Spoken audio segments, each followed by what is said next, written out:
our fertilizer subsidy program, the resilience of our farmers, and good rains that were given to us by God. During the period, we reduced the price of fertilizer also from 7,500 to 2,500.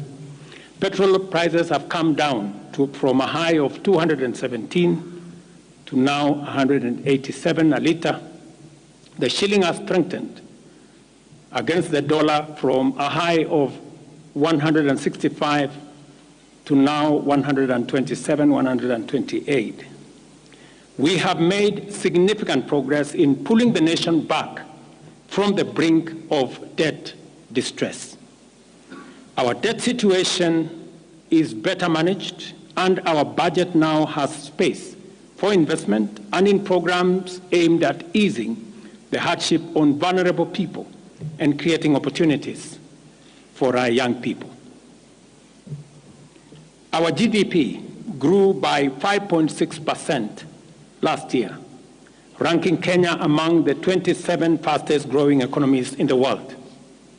Our inflation figures have fallen from a high of 9 and 8 in May last year to 5% in April this year.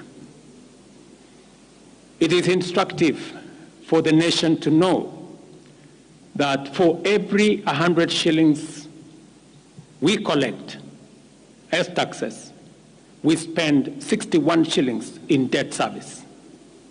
We have paid Kenya's Eurobond debt that was borrowed in 2014 of $2 billion that has been hanging around our neck. We paid the last installment of $500 million last week. Today, Kenya's debt burden is much less, more sustainable, and we are on course to redeem our country from the discomfort of debt and assert our sovereignty. Early this year, Treasury had proposed a budget of 4.18 trillion. I did direct that it be reduced by 200 billion to come down to 3.99 trillion. The Finance Bill 2024, generated to actualize this budget, underwent public participation, which resulted to concessions by which we agreed to drop proposals on VAT on bread, motor vehicle circulation tax, VAT on locally manufactured diapers and sanitary pads, as well as excise duty on money transfer services, among others. The additional tax measures we had proposed in this year's finance bill were to raise money in the tune of 346 billion. When the concessions were made, subsequent to public participation that was undertaken by Parliament, that came down to 200 billion. I had made this proposal taking into account our situation and the priorities that are there.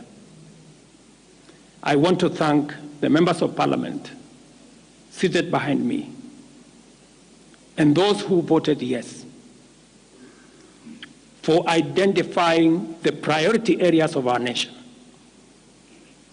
Because when I made the proposals to Parliament with my cabinet, we had certain critical priorities for the nation.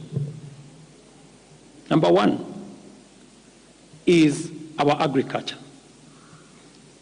We did make recommendation, and part of the money we were going to raise from the finance bill was 10 billion shillings that will go to fertilizer subsidy, 18 billion shillings that would go to making sure that junior secondary school teachers, 46 of them, 46,000 of them would be confirmed on permanent and pensionable basis.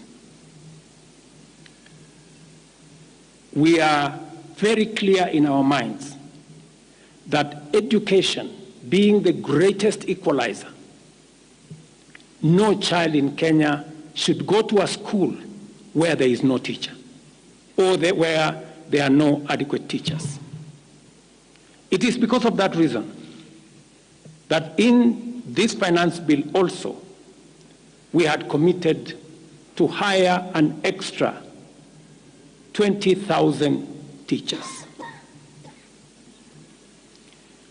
We also had envisioned, because of the program of last mile connectivity to homes, especially in rural areas, we had committed 14.5 billion shillings, 50 million for every constituency for the last mile connectivity. Because we realize that there are many people who today cannot go to hospital because they cannot afford, because they have no health insurance. We had committed 6 billion shillings to operationalize our universal health coverage plan that would make it possible for every citizen to have a health insurance, those who cannot afford to be paid for by the government of Kenya, and to also operationalize the chronic illness fund that would make it possible for those who suffer from cancer, diabetes, hypertension, to be able to go to hospital, be treated, and go home without being asked for any money. We also had planned to put in money for our coffee farmers to retire the heavy debts that are bedeviling our coffee farmers. We also had allocated money for our sugarcane farmers to make sure that our sugarcane farmers get out of the debts that they're in. We had also committed to our milk farmers 2 billion shillings to make sure that every farmer is paid a minimum of 50 shillings per litre, to make sure that these farmers, very hard-working citizens of our nation, get a fair return for their hard work and for feeding our nation. And that is why I commend these members of parliament for agreeing with us that all the priority areas I have mentioned were the right priorities to be funded. And by so doing, they supported the proposal to incorporate also the views of the people. These members of parliament came back to us after they went to listen to the people of Kenya. And they came back and reduced the budget on their own by 146 billion shillings.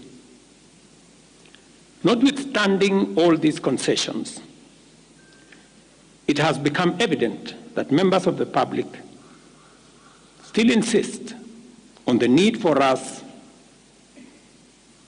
to make more concessions. And because I run a government, but I also lead people,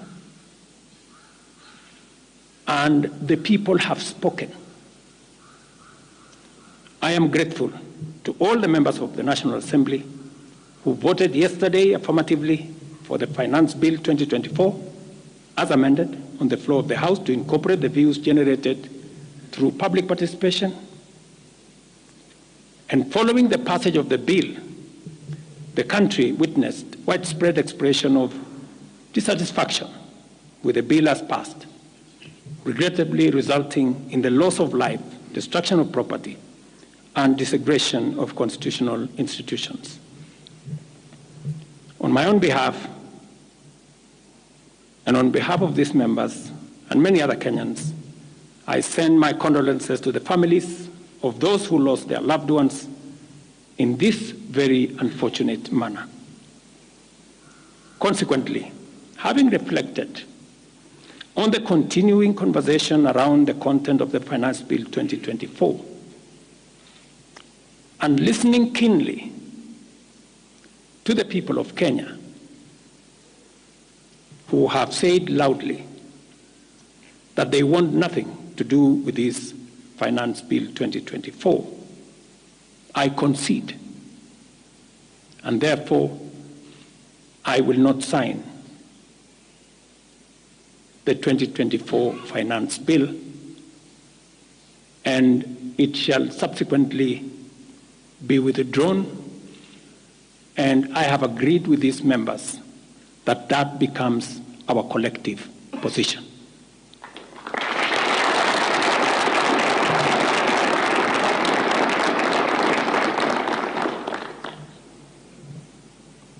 Accordingly,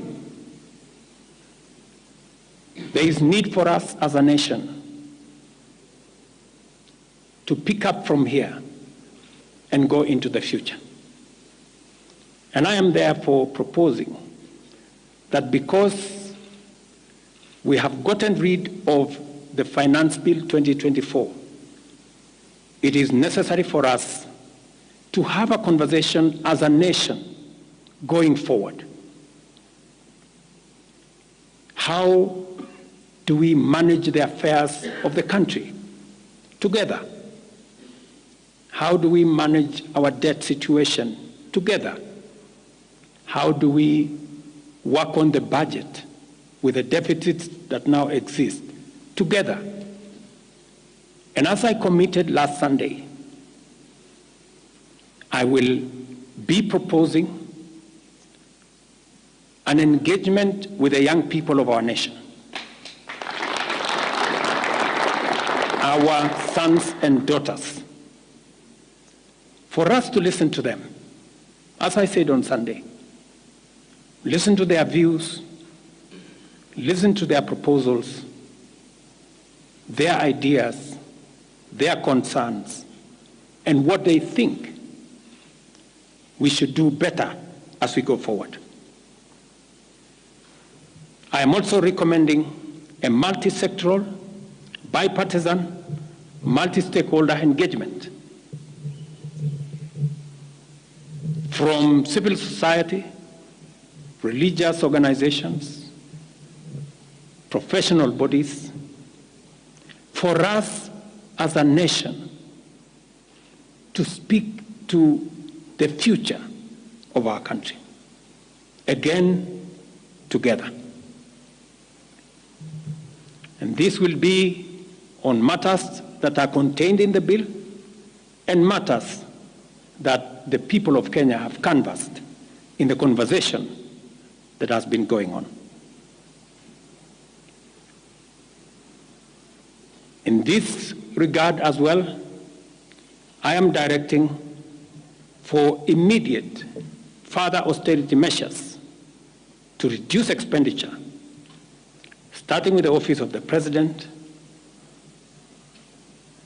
the entire presidency, and extending to the entire executive arm of government. Operational expenditure in the presidency be reduced to remove allocations for the confidential fort, reduce travel, hospitality, purchase of motor vehicles, renovations, and other expenditures. This will cover the entire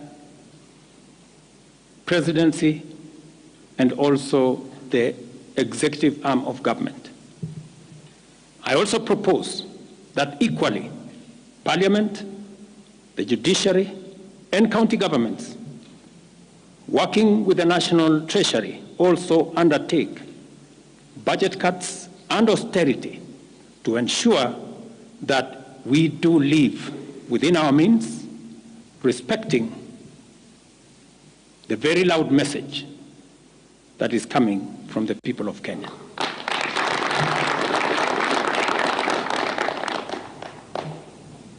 And let me confirm that I have discussed with many stakeholders. I will be meeting some of them shortly after this meeting on charting a way forward that makes sure that we carry the whole nation in this very important journey as we go into the future as a country. Let me also confirm that as we deal with austerity, the loud message on dealing firmly, decisively, and expeditiously with corruption is a matter that we have discussed and we have agreed that it will take the front banner as we go into the future. We will continue to do this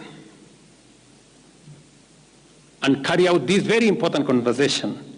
And I want to remind us that we should proceed within the foundational principles upon which our nation is founded, namely constitutionalism, adherence to the rule of law, and respect for constitutional institutions.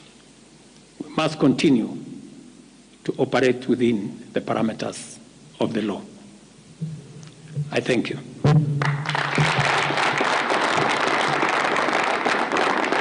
I will take a few questions, 3 questions to be specific. Thank you, Your Excellency. And the first question will start with Elizabeth Mutuku from TV47. Good evening.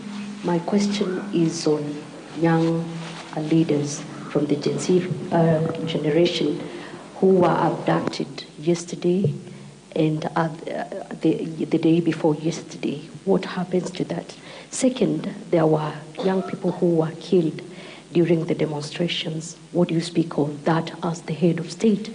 Thirdly, how do we move forward on the budget cuts, especially now that you've said that we're going to have austerity measures, yes, but how then do we secure development? Thank you very much. Please. No, it's okay. So I have said young people, 6 to be exact, 6 people yesterday lost their lives. Very unfortunately, they shouldn't have lost their lives. And I have said it is a very unfortunate situation. I wish that would not have happened. And there is a framework that will make sure that those 6 Kenyans who died yesterday will be accounted for. Number 2, I did promise the country that there will be no extrajudicial killings going forward. And ever since I came into office, there is not one incident of extrajudicial killing. What you said about abduction are statements that were attributed to some of our civil society groups, but all the people they mentioned have since been found in police custody, and those that were already processed were already released. On the matter of development that you have said, minus the finance bill, it means that some of the development programs amounting to 200 billion shillings, we will have to cut down, to delay them. They will have to wait, some of them, for next year. We will try it again. We will try next year to find some money. Some of them we will have to cancel because that's the nature of things. And it is because the people of Kenya have spoken loudly that they want a leaner budget for us as a country. Question number 2. We'll take the next question from Busara, K24. Naam, swali langu la kwanza ni wazi kwamba matumaini ya vijana wa Gen Z na baadhi ya Wakenya kwa wabunge yamepungua kabisa ama hata yamepotea. Kwa hivyo kama rais unachukua hatua gani kuhakikisha kwamba tunawahusisha vijana katika maamuzi muhimu hasa katika masuala ambayo yanalenga taifa ama ujenzi wa taifa? Swali lingine, je, utahakikisha vipi uwazi katika mpango wako wa kupunguza matumizi serikalini? Maana yake umesema kwamba kuna austerity measures. Je, kutakuwa na transparency? Na swali la mwisho, ningependa kujua kama pengine kutakuwa na fidia kwa wale ambao walifariki ama hususan kwa familia kwa wale ambao walifariki hapo jana, na je, serikali itasimamia malipo ya wale ambao hospitalini hivi sasa wanapokea matibabu kutokana na majeraha waliopata hapo jana? Asante. Thank you very much. About 214 Kenyans were involved in various skirmishes, and many of them went to hospital. 95 of them were treated and released. Some of them, I think one is still in ICU, and others, I think 14, the minister is here, are still in hospital. But majority of them were treated and released yesterday. As I have told you, on those who lost their lives, there will be a mechanism of how they will be accounted for. On the young people whom you have said, how do we listen to them? Let me say the following.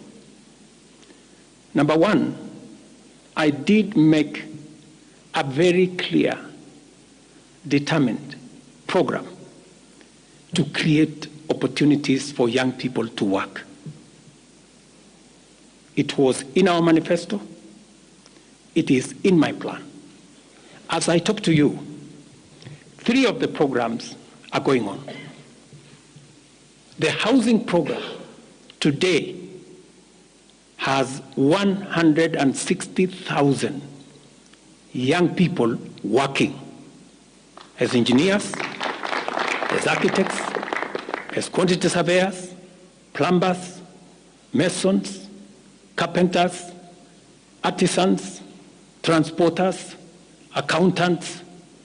We have 160,000 young people working because I did take the decision that if we don't deal with millions of young people out of school, out of college, who have certificates and they don't have jobs, they will soon become a very big challenge for us as a country, as we are witnessing at the moment. All the young people you see, they are looking for opportunity. They are looking for jobs.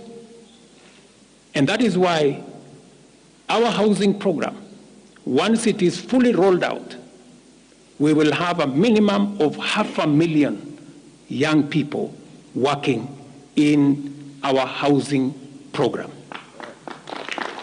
Number 2, I have been very clear on making sure that additional to our housing program is our digital infrastructure, the digital superhighway, the digital hubs, and the whole ecosystem of what we are doing in creating digital jobs.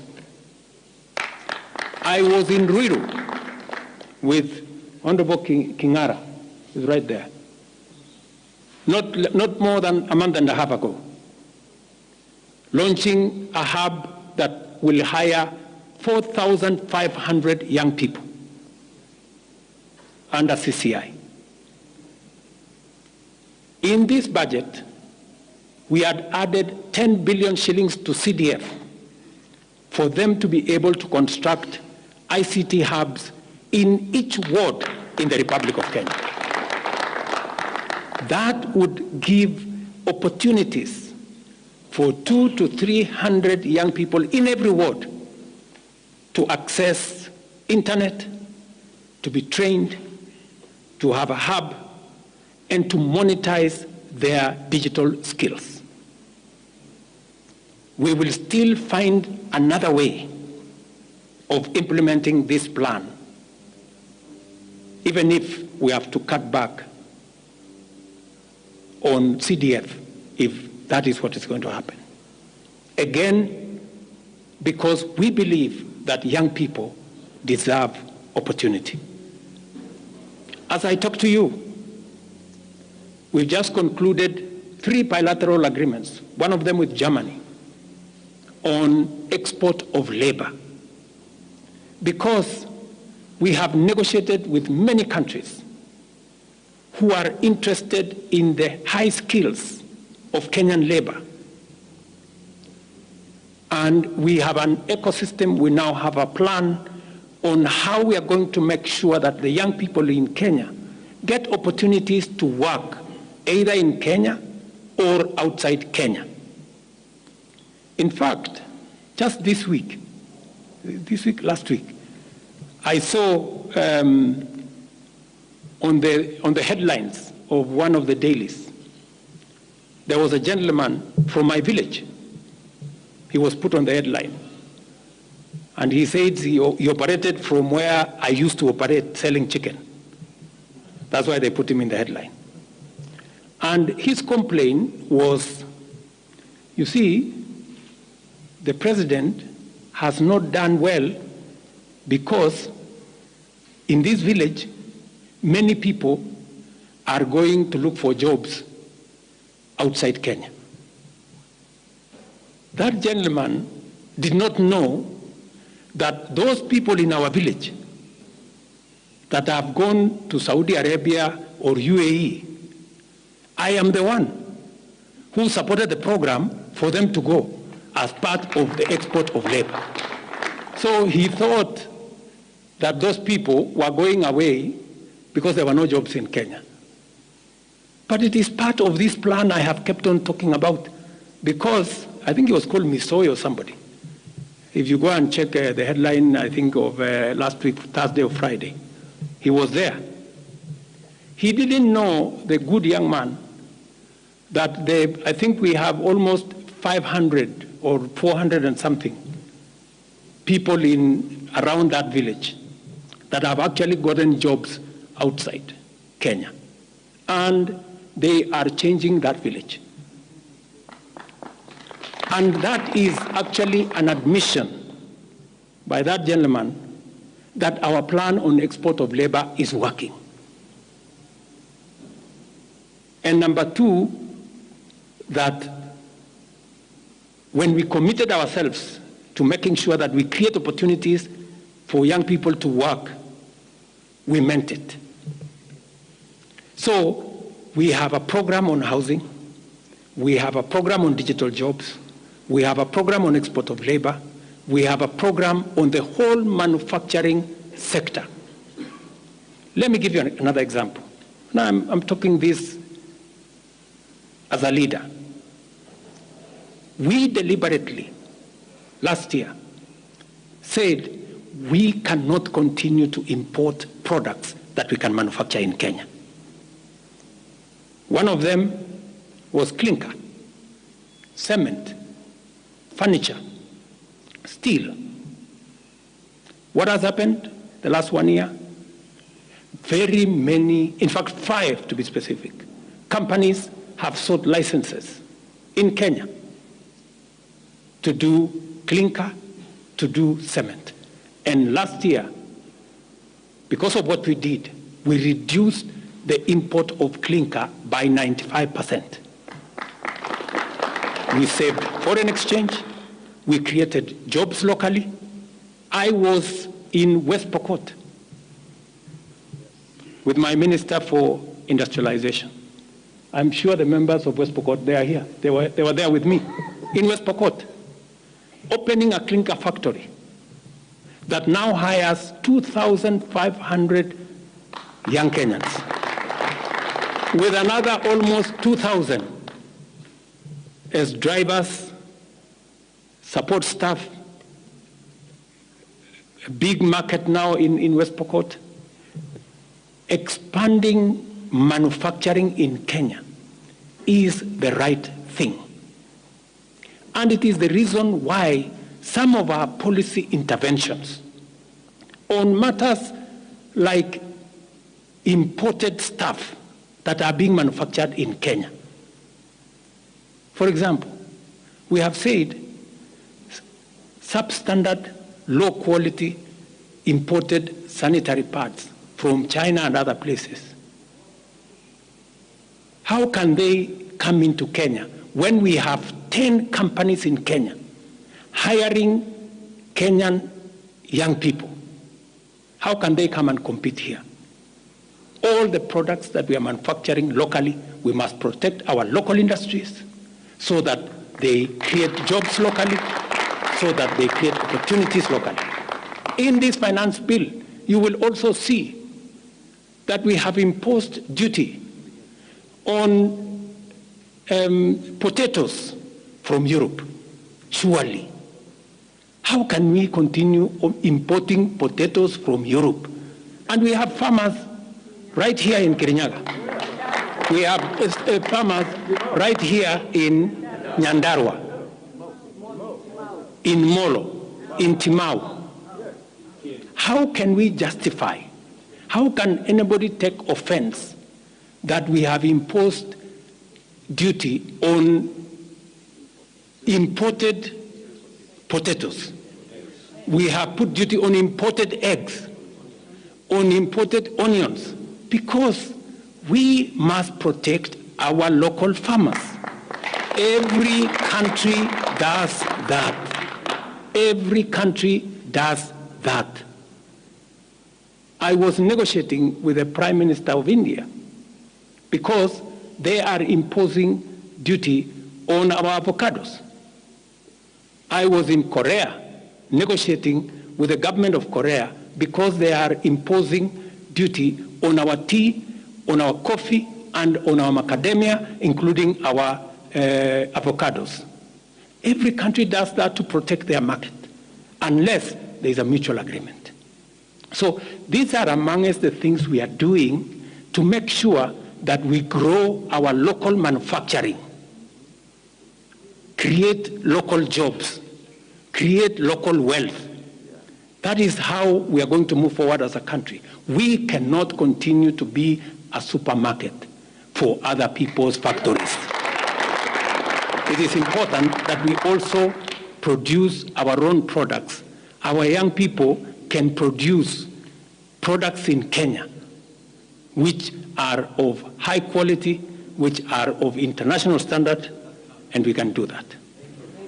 So I just wanted to clarify this point because it is addressing the young people of our country. And I am looking forward to a conversation with my sons and daughters, the young people of this nation, to explain to them the opportunities that they have, and I want to listen to them. What additionally do they want me to do? What can we do better? And how can we move the country forward together? Thank you very much. Thank you, Excellency. That marks the end of the question session. Thank you very much, Your Excellency.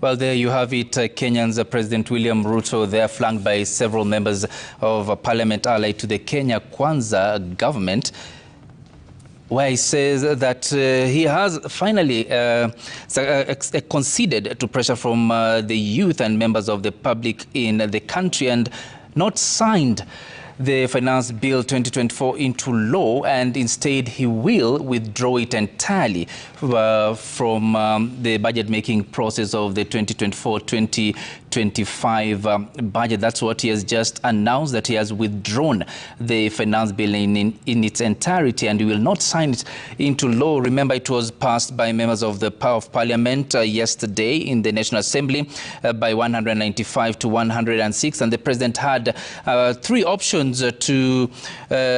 concerning the finance bill that he received yesterday, and the first option was to sign it into law. The second one was to return it to the National Assembly with a memorandum of the amendments, and the third one was to reject it in its entirety. And that's what he has just done today, saying that the people have spoken, and that's why he conceded and withdrew that finance bill. Now, he said going forward he will engage the young people and also call on the multi-sectoral engagement to discuss on how to chart a new way as far as matters of the bill, and financing the 2024-2025 budget is